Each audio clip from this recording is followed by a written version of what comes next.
Esqueci o tablet em casa, irmãos. E a letrinha está pequenininha no celular. Evangelho de Lucas, capítulo 15. Vou ler só alguns pontos, que diz assim. Verso 11, um certo homem tinha 2 filhos, e o mais moço deles disse ao pai: Pai, dai-me a parte da fazenda que me pertence. E ele repartiu por eles a fazenda. E poucos dias depois, o filho mais novo, juntando tudo, partiu para uma terra longínqua. Ali desperdiçou a sua fazenda, vivendo dissolutamente. E havendo ele gastado tudo, houve naquela terra uma grande fome, e começou a padecer necessidades.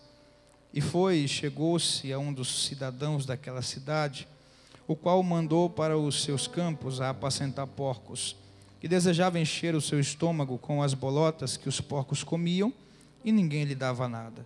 E caindo em si, disse: Quantos trabalhadores de meu pai têm abundância de pão, e eu aqui perecendo de fome?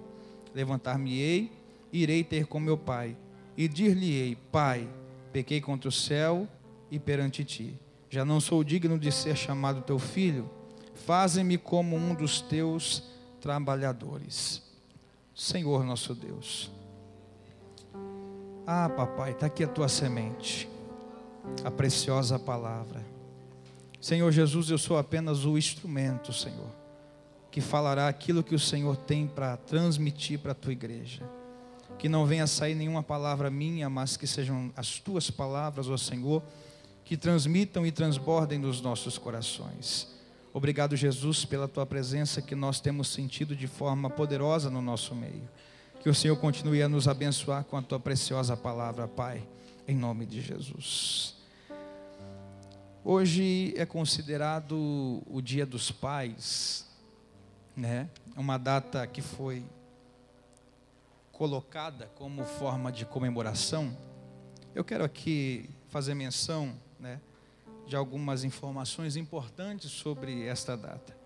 No dia 19 de junho de 1910, o primeiro Dia dos Pais foi celebrado no estado de Washington, por insistência de uma mulher chamada Sonora Smart Dudley, de Spokane, Washington, para homenagear os pais, porque seu pai a criou quando a sua mãe morreu.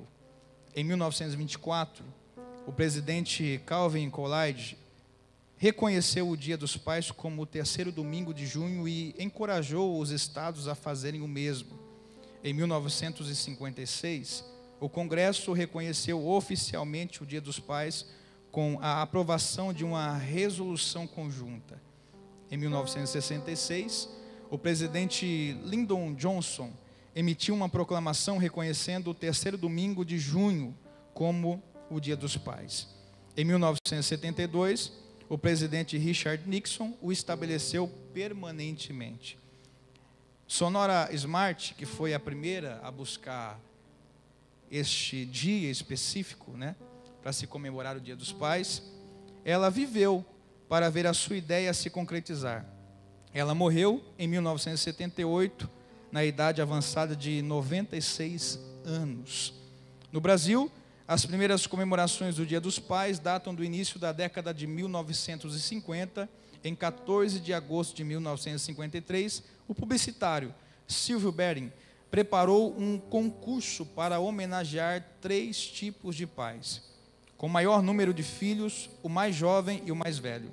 Na ocasião, foram premiados um pai com 31 filhos, meu Jesus amado, outro com 16 anos, menor idade, e por último um pai com 98 anos. Várias entidades da imprensa reuniram-se para promover o evento, o que causou grande repercussão após a realização do concurso.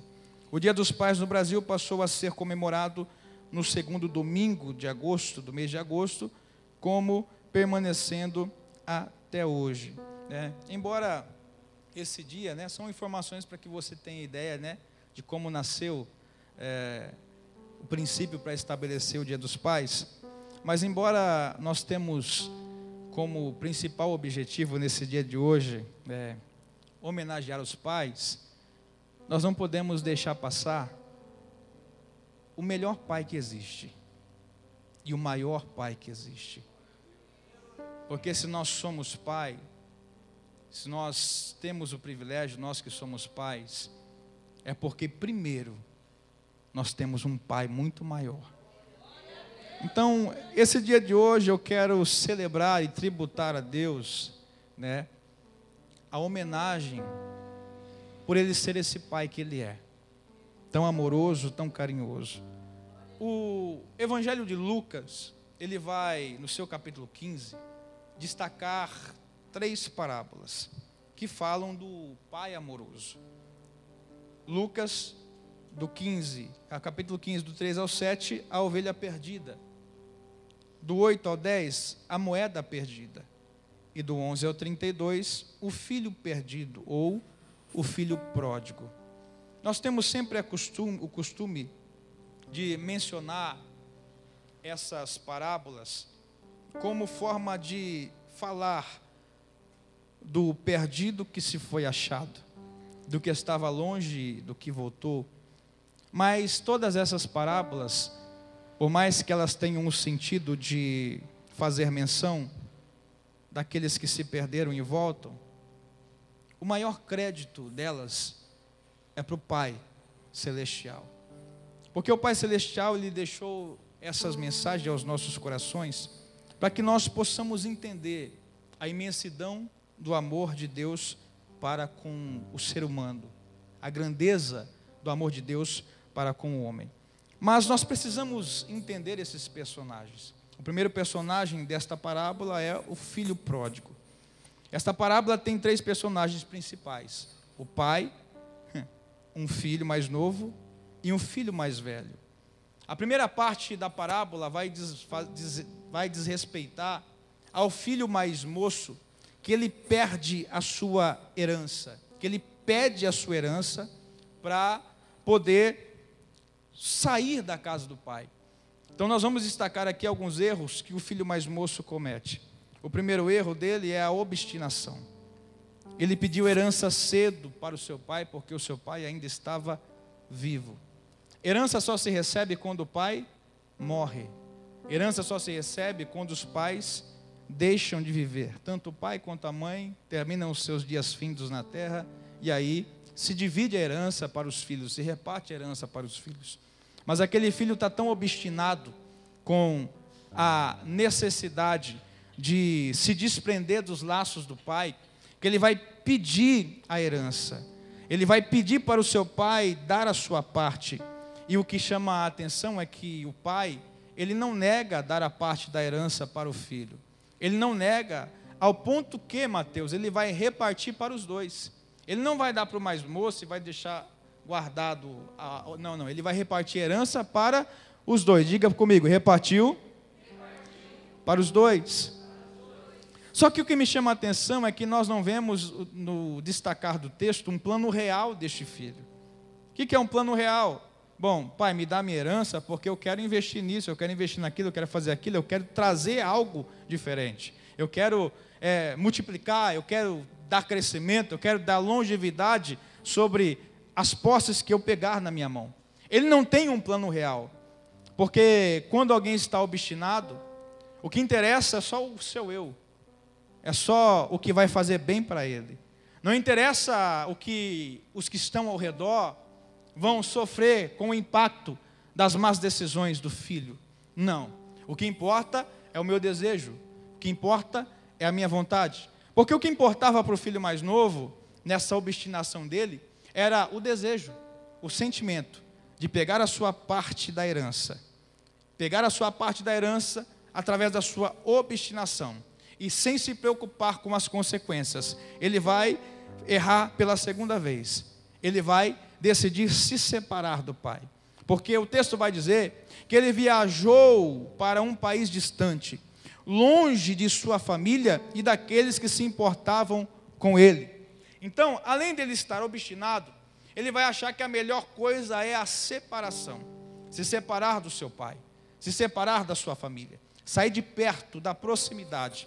Por quê? Porque ele achava que ele tinha maturidade suficiente para poder ter a capacidade de tomar decisões. Uma coisa é o pai tomar decisões por nós. Outra coisa somos nós tomarmos as nossas decisões. Uma coisa é o pai sempre estar dando direção e orientação e direcionamento. Outra coisa é a gente partir para o mundo real e para a realidade. Meu pai sempre falava assim para mim: meu filho, não faça isso, não faça aquilo. Me obedece nisso, me obedece daquilo. De 100% das coisas que ele falou, eu obedeci 50%. As outras 50% que eu não obedeci, eu só passei prova e paguei preço. Por quê? Porque a gente acha que filho, acha que a gente tem maturidade suficiente para não ouvir mais os conselhos dos nossos pais. E quando a gente pensa que o conselho dos nossos pais já não serve mais para nós, a gente entra num estado de decadência e de ruína. Por quê? Porque quando a gente decide seguir as nossas paixões, as nossas vontades, os nossos desejos, aquilo que o nosso coração quer, e o coração do homem é enganoso, e é isso que diz a palavra de Deus, a gente corre o risco de cair, de tropicar e de se machucar. Então, aquele filho, ele está obstinado, pede a herança, ele vai errar em se separar do seu pai. Por quê? Porque quem administrava a herança, os bens, era o pai. Quem fazia prosperar era o pai. Quem multiplicava era o pai. Quem fazia crescer era o pai. Mas agora ele se achou na suficiência de o quê? Eu vou pegar o que é meu e eu mesmo vou fazer do meu jeito, da minha vontade, do meu querer e da minha maneira. Esse é o pior erro que os filhos cometem. É achar que tem a capacidade de se virar sozinho, de resolver as suas situações sozinhos. Eu não estou falando aqui dos conselhos somente dos pais paternos, mas eu estou falando do conselho dos pais, do pai espiritual. Você não vai ver o texto sagrado dizer que o pai correu atrás do filho. O pai, ele deu herança para o filho. O pai não disse: filho, fica aqui. Filho, aqui é um lugar seguro. Filho, aqui é um porto seguro. Filho, eu quero você do meu lado. O pai não disse isso. O texto não diz por quê. Porque o filho se achava na suficiência de conseguir caminhar sozinho longe do pai. E esse é o maior problema para nós filhos. É acharmos que nós somos suficiente longe de Deus. É achar que nós conseguimos alguma coisa longe do pai. É achar que nós conseguimos possuir alguma coisa longe dele. E aí este filho vai decidir viver uma vida pródiga. Ele vai desperdiçar a herança do... Quem foi que deu a herança para ele? Ele desperdiçou a herança dele? Quem conquistou? Quem possuiu? Quem prosperou aquilo? Mas o pai entregou para ele. Esse é o problema. Quando eu não sei o valor daquilo que está na minha mão, eu jogo fora fácil. Pega isso aqui. Enquanto você não entender o preço que foi pago para você ter algo, você nunca vai valorizar o que você tem. Se o seu pai ou a sua mãe conquistou algo hoje, é porque eles batalharam para ter alguma coisa. Eles choraram. Eles, muitas das vezes, passaram necessidades. Tiraram da boca dele para dar para os filhos. Aí quando os filhos pegam na mão, sabe o que acontece muitas das vezes? Torra. Porque é fácil para mim achar que eu sou o dono de mim. É fácil para mim achar que eu vou pegar e eu vou fazer e vai acontecer. Não, meu querido, minha querida. A escola da vida só acontece quando a gente entra nela. Enquanto a gente está no porto seguro da casa dos nossos pais, nós nos sentimos superiores. Nós nos sentimos melhores. Quando eu sair de casa, o senhor vai ver. Quando eu sair de casa, a senhora vai ver. Deixa eu viver a minha. Deixa eu fazer 18 anos. Deixa eu poder ser dono do meu nariz. Aí na primeira pancada que leva da vida, pai, me ajuda. Mãe, me ajuda. Por quê? Porque o pai ensinou, não obedeceu. O pai ensinou, não entendeu. O pai ensinou, não soube entender o valor. Você sabe por que o filho desperdiçou toda a herança do pai? Porque ele não sabia o valor que aquela herança tinha para aquele que conquistou. E a gente só entende o valor daquilo que a gente se conquista quando a gente sofre para ter. Deixa eu dizer algo para uma geração de filhos aqui hoje. Você só vai entender o valor do mundo espiritual que está sendo entregado para você nesta noite, nesses dias, quando você entender o sacrifício que foi pago para ter. Tem gente que queria estar numa igreja dessa hoje, adorando a Deus, mas não conseguem estar. Os nossos antepassados queriam gozar de uma maravilha, de um templo como esse de hoje, cadeiras almofadadas, bebedouro com água gelada, iluminado, mas os nossos antepassados precisaram fazer culto, sabe aonde? Escondidos, em lugares fechados, para que não morresse uma herança que foi deixada por Cristo, sofrendo ameaças de morte em quartos, cenáculos, onde ninguém podia ouvir, ou até nas catacumbas de Roma, como diz o livro histórico As Catacumbas de Roma, da editora CPAD, em que os cristãos, na época que Nero tacou fogo em Roma e acusou os cristãos, eles iam embaixo das catacumbas, na parte inferior, debaixo de toda a cidade de Roma, para poder cultuar e se esconder da perseguição que estavam sofrendo. Para você entender o valor que você tem hoje, você precisa entender o preço que foi pago para a gente estar aqui. Você só vai entender o valor que tem o seu pai quando você entender o preço que ele pagou para que eu e você hoje estivesse aqui.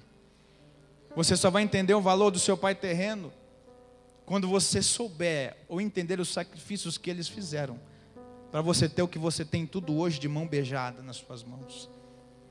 Aquele filho estava perto do pai, ele tinha de tudo, não lhe faltava nada. Ele tinha a segurança do pai, a proteção do pai, o abrigo do pai, o abraço do pai, o carinho do pai, o afago do pai. Ele tinha a prosperidade do pai, mas isso não bastou para ele. Ele se achou suficiente de pegar a sua parte, ir embora e ainda ficar distante do pai. Por quê? Porque quando a gente está obstinado, a gente quer sair da presença de Deus, a gente quer sair da presença do pai. Sabe o que a gente quer? A gente quer ficar tão longe ao ponto, ninguém vai me incomodar aqui. O pai não vai me incomodar, os conselhos dele não vão me incomodar. Eu vou viver a minha vida porque eu sou dono de si mesmo. Pródigo significa imprudente, extravagante. O pródigo, ele tem uma vida imprudente, uma vida tola, uma vida desenfreada, uma vida solta, um estilo de vida selvagem, uma vida dissoluta, uma vida pródiga. Aí o que ele faz? Ele se torna egoísta, obstinado, separado, egoísta. Por quê? Ele vai gastar toda a sua herança consigo mesmo. Ou seja, ele só pensou nele. Ele só pensou nos seus desejos, irmã Marta. Ele só pensou nas suas vontades. Deixa eu dizer algo para você. A herança que a gente recebe na casa do Pai não é para ser jogada fora lá fora. Deus te levantou, Deus cuidou de você, Deus limpou as suas feridas. Quando você mais precisou, Deus estava ao teu lado, Deus te aconselhou, Deus colocou dom sobre a tua vida, Deus aumentou a sua inteligência, a sua capacidade, Deus fez tudo lindo e novo na sua vida. Agora você vai pegar tudo que Deus te deu para desperdiçar lá fora. Você vai falar assim, eu quero a minha herança, porque eu vou viver do meu jeito, da minha vontade. Só que tem um problema. Na casa do Pai, quem administra é Ele. Fora da casa, a gente não consegue administrar nada. Eu não preciso estar na igreja para orar. Eu oro na minha casa. Na casa, fora da casa do Pai, você pode até começar orando, mas depois você para de orar. Eu não preciso estar na casa do Pai para mim ter comunhão com Ele. Eu já sei ler a Bíblia, eu sei entender a palavra de Deus. A hora que vai ver, está desviado e desviada. Por quê? Porque pegou a herança do Pai e foi embora. O que é adquirido na casa do Pai se multiplica na casa do Pai. Mas o que é adquirido na casa do Pai e levado para fora, se perde. Aprenda isso. O que o Pai te dá é para o benefício do reino, é para o crescimento do reino, é para a bênção do reino. O que o Pai te dá não é para você jogar fora lá fora. Talvez, antes de você chegar na casa do Pai, você sentava numa cadeira e pensava, poxa vida, o que vai ser da minha vida? Eu não vim de uma família boa, eu não tenho cunha, eu não tenho estudo, não tenho faculdade. Aí Jesus te chamou, você levantou a mão, aceitou Jesus, se tornou filho. Aí o que Jesus fez, Eladier? Mudou a vida da pessoa, transformou ela. Aí do lixo ela foi para o luxo. Não tinha nada, Deus deu tudo. Trabalhava para os outros, agora trabalha para ela mesma. Conquistou sua empresa, seus sonhos, suas realizações, sua faculdade, seus cursos, voltou a estudar, se formou. Aí agora, depois que está com tudo, pega a herança do pai e vai embora. A herança do pai só multiplica na sua vida dentro da casa do pai. Fora da casa do pai, ela não tem valor nenhum. Porque a herança que Deus dá para a gente na casa, ela vai beneficiar o reino, não só a sua vida. Ela vai beneficiar a obra de Deus, não só a sua vida. O certificado que você recebe da faculdade quando você termina, não vai beneficiar só a sua vida, mas também vai beneficiar o reino de Deus. O crescimento que você tem, a maturidade que você tem adquirido, a evolução, a administração, o desenvolvimento que você adquiriu na casa do rei, é na casa do rei que você conquistou, e você não vai jogar fora da casa do rei.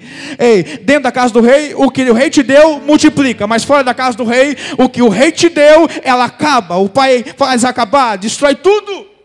O que me chama a atenção é que o pai não fala, filho, fica. Eu preciso desmistificar um negócio aqui. Tem gente que acha que precisa ser lambido e lambida. Sabe pirulito?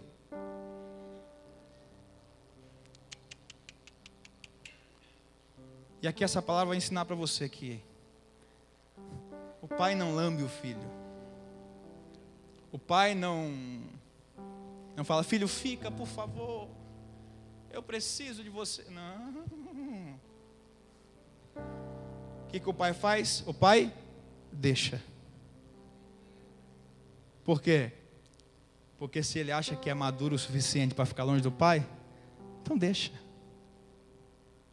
O problema dos filhos que saem fora da casa do pai, irmão Reginaldo, não é que eles não lembram do caminho. Porque se você vai conversar com alguém que saiu da igreja, ele conhece a palavra. Ele sabe o que faz bem. Porque o caminho ele sabe. A Bíblia diz, instrui o menino no caminho que deve andar e quando crescer não se desviará dele. Quem é o caminho? Jesus. O caminho vai lembrar. O problema é ele lembrar que tem um pai. O caminho todo mundo vai lembrar. Agora lembrar que tem um pai aí é outra coisa. Esse é o maior norte de quem se afasta. Porque esse filho vai embora. E ele agora está, além de estar obstinado, além de estar egoísta, além de se tornar um homem egoísta, ele vai se tornar um distinto. Porque o texto vai dizer que fisicamente ele não tinha mais nada. Por quê? Porque ele gastou tudo dissolutamente. Aí veio a fome. Chegou a fome. Ele não tinha nada. Ele perdeu físico e espiritual. Ele se voltou para cuidar dos porcos de outra pessoa. E na cultura judaica, cuidar de porcos ou mexer com porcos não fazia parte do plano de Deus para o seu povo. Então, ele vai agir na contramão de tudo aquilo que ele tinha na casa do pai. Espera aí, eu sou um filho, que eu tenho um pai, o melhor pai do mundo. Aí eu falei, eu quero a minha herança, eu vou embora, eu vou fazer do meu jeito. Eu sou dono de mim mesmo, eu sei o que eu quero da minha vida. Porque eu já conquistei o que eu queria. Vou embora, não preciso mais dos conselhos dos pais. Aí quando chega lá fora no mundão, gasta tudo com os amigos. Eu vou ensinar uma máxima que talvez seu pai ou a sua mãe já te ensinou. Amigo é seu pai e a sua mãe, viu? É. E o papai do céu lá em cima. O resto é colega. Porque quando você cair, quem vai estar do seu lado são os seus pais. Quando você chorar, quem vai estar lá para enxugar suas lágrimas vai ser os seus pais. Quando você errar, quem vai estar lá para repreender você vai ser os seus pais. O amigo, ele aplaude as suas extravagâncias, porque ele quer se extravasar com você também. O amigo, ele te incentiva a viver dissolutamente. O amigo, ele te chama você de quadrado. O amigo, ele fala assim, para com isso, vai ficar obedecendo pai, vai ficar obedecendo mãe, você já é adulto, tem 18 anos, tem 19 anos, tem 20 anos, vai ficar aí obedecendo pai e mãe para quê? Meu querido, minha querida, o princípio de honra é o primeiro mandamento com promessa da Bíblia. Honra teu pai e a tua mãe, para que se prolongue os teus dias na terra. É honra, é princípio. Vou contar a história de um jogador aqui, Cristiano Ronaldo. Cristiano Ronaldo, ele se tornou famoso no futebol. E ele tinha uma namorada. E aonde o Cristiano Ronaldo ele ia, a mãe dele estava junto. A mãe dele estava junto com ele. Isso incomodou a namorada dele. Incomodou tanto ao ponto dela falar assim para ele, ou é eu ou é a sua mãe. Sabe o que ele fez? Preferiu a mãe. Lógico, né? Por quê? Porque quem estava com ele quando ele nasceu foi a mãe. Quem enxugou a fralda dele foi a mãe. Quem levantou ele, pegou na mão quando ele caiu foi a mãe. Quem deu conselho foi a mãe. Quem corrigiu foi a mãe. Quem incentivou ele a se tornar um jogador de futebol foi a mãe. Aí sabe o que aconteceu? Meteu o pé na bunda dela. Por quê? Porque mais importante do que conselhos errados são os conselhos dos pais que nós recebemos. Às vezes a gente quer sair da casa do pai porque a gente prefere o conselho dos outros. Às vezes tem gente saindo da igreja porque prefere ouvir o conselho de quem está lá fora, que não tem bagagem nenhuma espiritual para mostrar qual é o caminho certo. O filho perde tudo. A fome veio. Ele foi trabalhar cuidando de porcos. E sabe o que o texto vai dizer? Que ele desejou comer a comida dos porcos. Esse é o resultado final para quem está no último estágio. Desejar comer lavagem de porco. Filho rebelde, esse é o último estágio. Ficar na beira, na sujeira, no lixo. Aí quando ele desejou, ele viu as alfarrobas, a comida que o porco comia, ele começou a desejar porque a fome estava grande e ninguém dava para ele. Aí foi aonde ele fez o quê? Quando ele chegou nesse estado, ele se lembrou. Ele caiu em si. Porque o verso 17 vai dizer: quantos trabalhadores de meu pai têm abundância de pão, e eu aqui pereço de fome. Ele estava dizendo assim: aqueles que trabalham para o meu pai têm prosperidade, têm fartura, e olha como eu estou, olha o estado que eu estou, olha a maneira que eu estou, olha o jeito que eu estou, olha como eu estou. Na casa do meu pai tinha fartura, na casa do meu pai tem prosperidade, na casa do meu pai tem bênção, na casa do meu pai tem vitória, na casa do meu pai tem tudo, e eu estou aqui, passando fome, desejando comer lavagem de porco. Eu estou aqui, passando necessidade. Eu perdi tudo que meu pai me deu, mas lá na casa do meu pai os trabalhadores são bem tratados. Na casa do meu pai aqueles que estão a serviço do reino são bem tratados. Na casa do meu pai aqueles que estão trabalhando para ele são bem tratados. Sabe de uma coisa? Eu vou voltar. Porque o filho, quando ele lembra do pai, aí o caminho fica curto. Quando o filho lembra, Gilberto, que tem um pai, o problema não é lembrar que tem um caminho. O problema é lembrar que tem um pai. Esse é o problema. Tem muita gente que conhece o caminho. Conhece. Você vai lá na Cracolândia, irmãos. Tem muita gente que conhece o caminho. Agora só não lembra que tem um pai. que não quer ver ele naquela situação, que não quer ver ela naquele jeito. O texto mostra o pai impedindo o filho de ir embora? Não. Aí você quer culpar a Maria, o João, o José, porque não vai atrás? O papel do filho é conhecer a casa do pai, o caminho do pai, o reino do pai. Quem é filho sabe onde é a casa do pai. Quem é filho sabe onde ele se encontra com o pai. Não coloque a culpa dos erros do filho mais novo sobre as costas do pai. Porque Deus nos dá o livre-arbítrio de escolher o bem e o mal, o que é certo e o que é o errado, o que eu faço e o que eu não faço. Agora, voltar para a casa do pai não vai depender de ninguém pegar na minha mão. Vai depender de eu ter a atitude e a coragem de se levantar, Davi, e ir ao encontro do pai. Porque só tem um jeito de reconhecermos que temos um pai: quando reconhecemos que somos pecadores. Porque o filho, quando ele reconhece assim: olha a miséria que eu estou aqui, nesse estado, nessa situação, na casa de meu pai tem bênção, tem vitória, aqueles que estão a serviço dele são muito bem tratados. Ele teve a percepção de que os servos dos seus pais estavam em melhor situação do que ele. Então ele se lembrou como era bom a casa do pai, aleluia, como era bom o lugar de pai, porque ele vai lembrar: na casa do meu pai tinha tem abundância de pão. E o texto vai dizer que ele resolveu voltar e encarar o seu pai e confessar os seus pecados diante do seu pai. Ei, o problema é o filho conseguir ter a coragem e a ousadia de se levantar, sair do lugar da miséria, sair do lugar do pecado, olhar para a cara do pai e dizer: pai, pequei contra o céu, pequei contra ti, eu não sou digno de ser chamado teu filho, me trate como um dos seus trabalhadores. Porque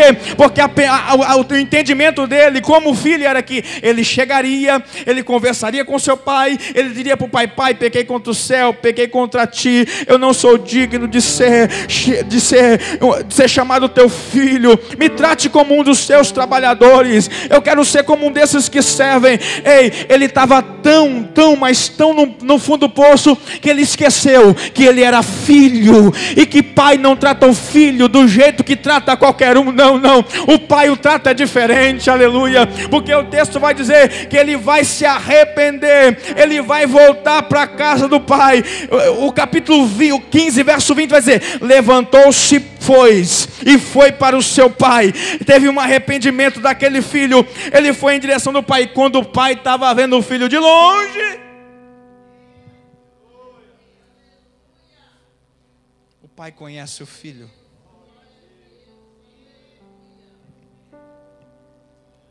Hoje é mensagem de consciência do teu coração. Quando o pai vê o filho de longe, estava do jeito que foi? Não estava. Eu imagino ele cabeludo, sujo, descalço talvez, com as roupas sujas, rasgadas, parecendo um mendigo. Mas o pai, quando vê aquele ser de longe, ele vai correr. Porque quando o filho saiu, ele não correu atrás do filho. Mas quando o filho voltou, antes do filho chegar, ele já estava correndo ao encontro do filho. Porque pai é isso, o pai não vai impedir você de sair e se aventurar. Mas às vezes ele vai fazer você sair, quebrar a cara, para você voltar a entender que longe dele não tem como, aleluia. Então quando ele vê que o filho está voltando, ele reconheceu: está sujo, mas é meu filho. Está com a roupa suja, mas é meu filho. Está cabeludo, mas é meu filho. Está diferente, mas é meu filho. Está até mais magrinho, mas é meu filho. Está maltrapilho, mas é meu filho. E o texto vai dizer que ele foi ao encontro daquele filho.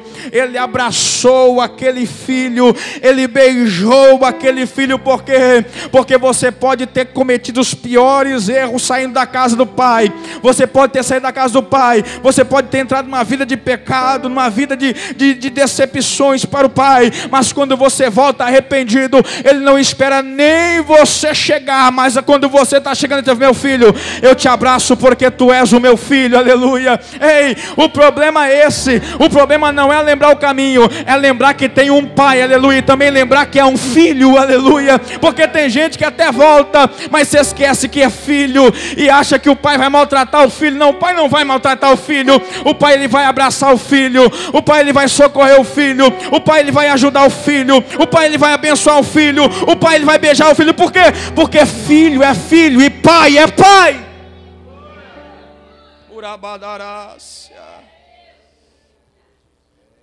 O filho só vai entender o que é ser pai quando ele se tornar um pai.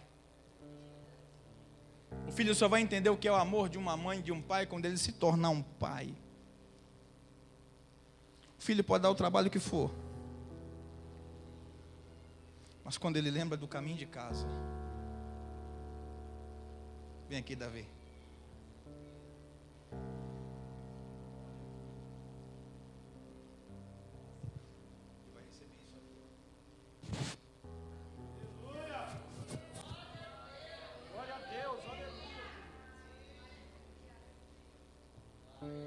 Ele sempre vai ter o abraço do pai e o abraço da mãe.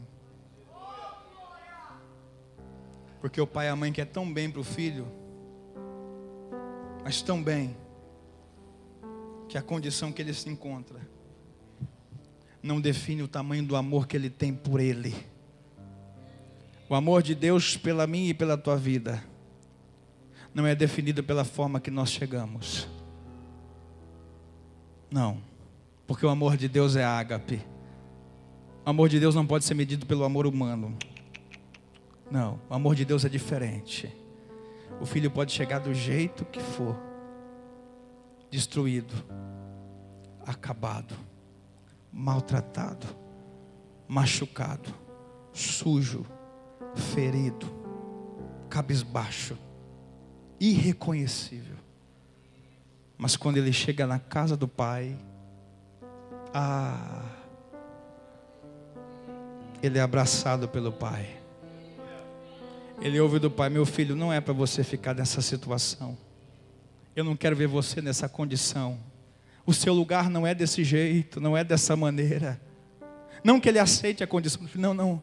Mas ele vai tratar com carinho, com amor, o que o filho precisa.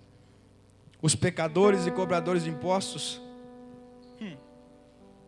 eles querem que qualquer um se afaste de Deus. Mas o pai amoroso, porque a parábola, Jesus está falando para os cobradores de impostos, pecadores, fariseus.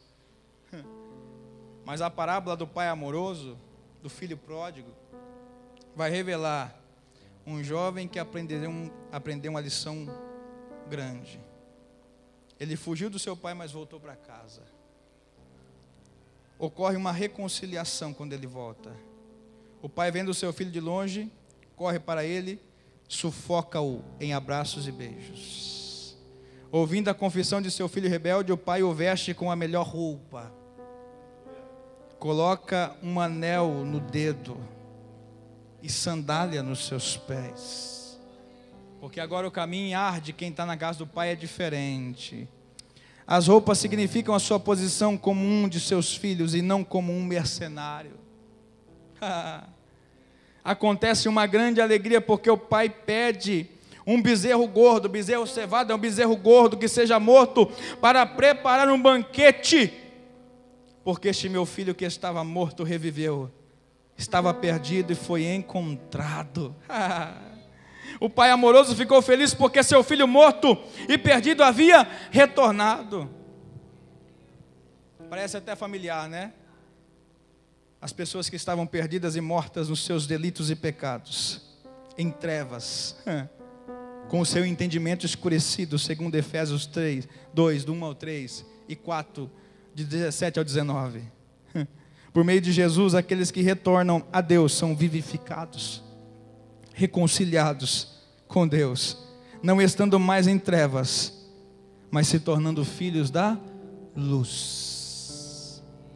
Outrora nós estávamos na nossa vida de pecado, Mas quando nós fomos inseridos através de Cristo, o Filho amado, o Pai nos tirou das trevas para nos transmitir a luz. Nos tornamos filhos da luz.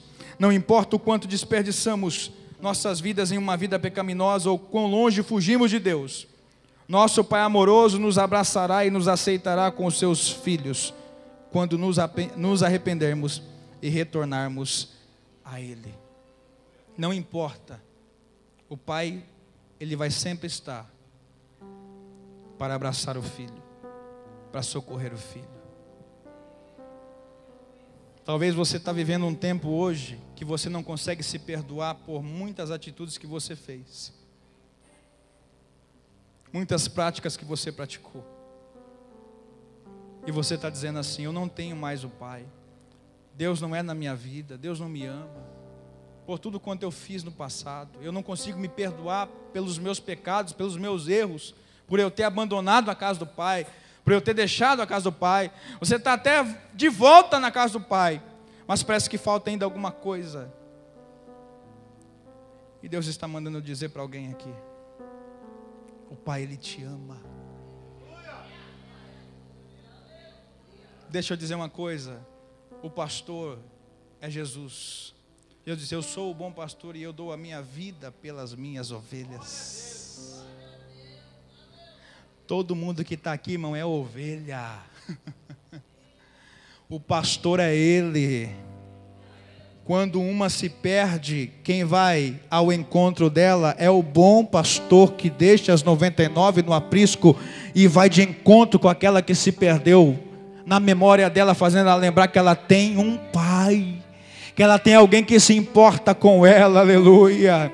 Ei, meu querido, talvez um dia na sua vida você já até apedrejou algum líder que durante a caminhada se desviou, que praticou coisas erradas, que saiu da direção de Deus. Não se esqueça de uma coisa: ele também foi uma ovelha, ele também é uma ovelha, e o mesmo Pai que cura as nossas feridas vai curar a ferida dele, vai tratar ele, vai salvar ele, vai trazer ele de volta para a presença de Deus. Por quê? Porque a gente se esquece que a ovelha se machuca, a gente se esquece que a ovelha se fere, a gente se esquece que de vez em quando a ovelha dá cabeçada.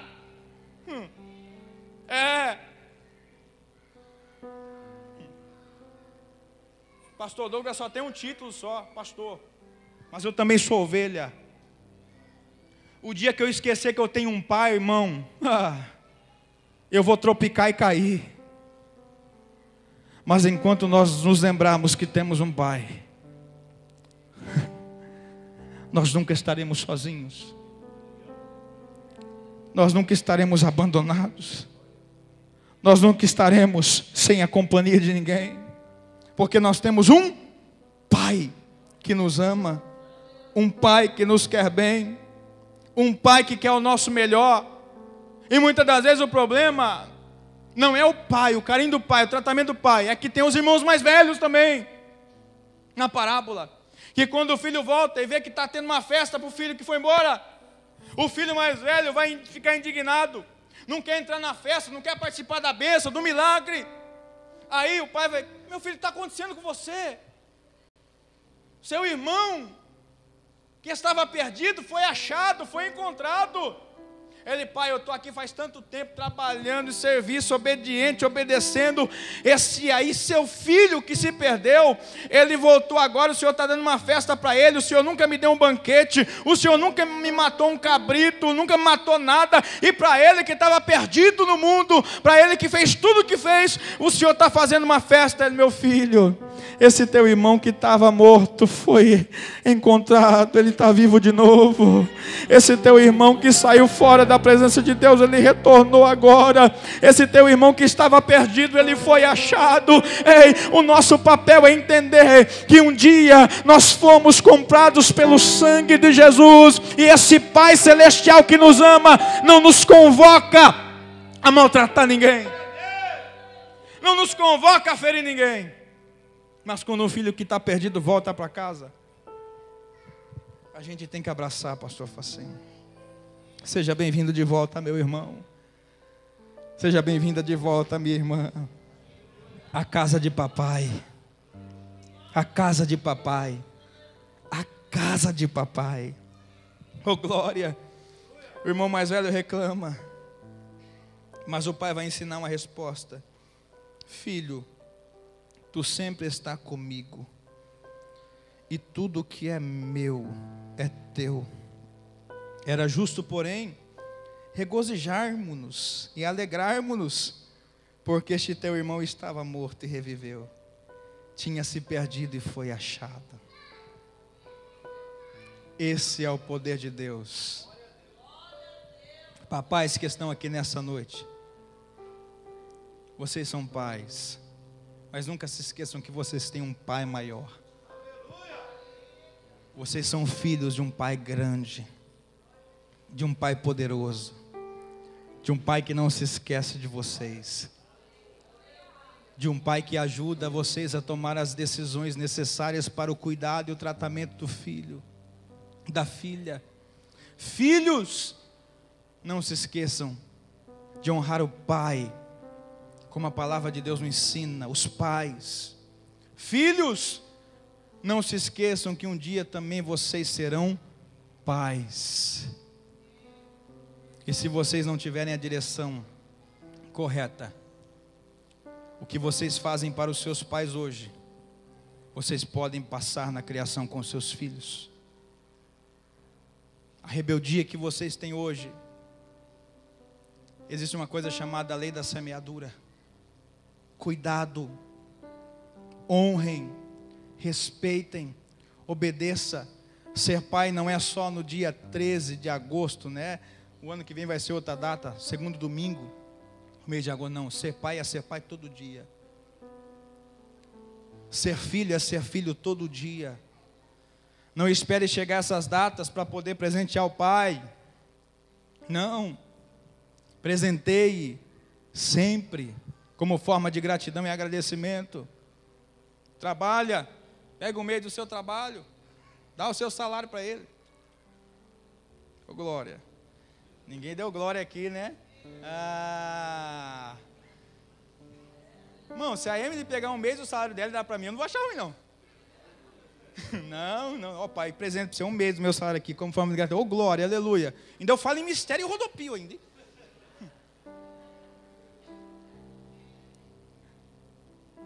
É brincadeira, irmãos. Filhos, honrem seus pais, presenteiem seus pais, amem seus pais, porque um dia vai chegar um segundo domingo do mês de agosto. Escute isso aqui com atenção, filhos. Vai acontecer, se Jesus não voltar, que vai ter um segundo domingo do mês de agosto, que seu pai não vai estar mais aí. Ou um dia das mães que a sua mãe não vai mais estar. Ame agora. Abrace agora. Cuide agora. Zele agora. Seu pai e sua mãe estão cuidando de você. Quando chegar a idade velhinha deles, não vai jogar num asilo, não. Porque ele carregou você no colo, ela carregou você no colo, nos braços. Viu o seu primeiro chorinho. Viu os seus primeiros passos. Porque quando chega uma certa idade, muito mais distante, em que o cansaço do corpo físico já chega, é que agora os nossos pais começam a virar os nossos filhos. Por quê? A saúde deles já está debilitada, não tem mais aquele vigor, então cabe aos filhos cuidar dos pais. Me assusta ver pai que joga filho em asilo e se esquece. Me assusta ver filho que joga pai em asilo e se esquece. Não façam isso, por favor. Cuida deles, ama eles, abrace eles. Talvez teve um filho, aconteceu essa semana, pode ser que teve um filho que não pôde dar o último abraço no seu pai, porque morreu num acidente aqui. Valorize os pais, valorize filhos, porque no dia que eles não estiverem aqui, só Jesus para consolar o coração e a alma. Quem já perdeu os pais tem propriedade para falar. Eu tenho meus dois, graças a Deus. Mas eu sei que um dia eles não vão estar mais aqui. Então a gente tem que honrar hoje, agora. Amar hoje, amar agora. Abraçar hoje, abraçar agora. Dizer que ama hoje, dizer que ama agora. Você já disse para o seu pai que você ama ele? Você já disse para o seu pai que você ama ele? É claro que tem mães aqui que estão fazendo papel de pai, né? Porque os filhos não tiveram o pai, criação. Mancate é pai e mãe.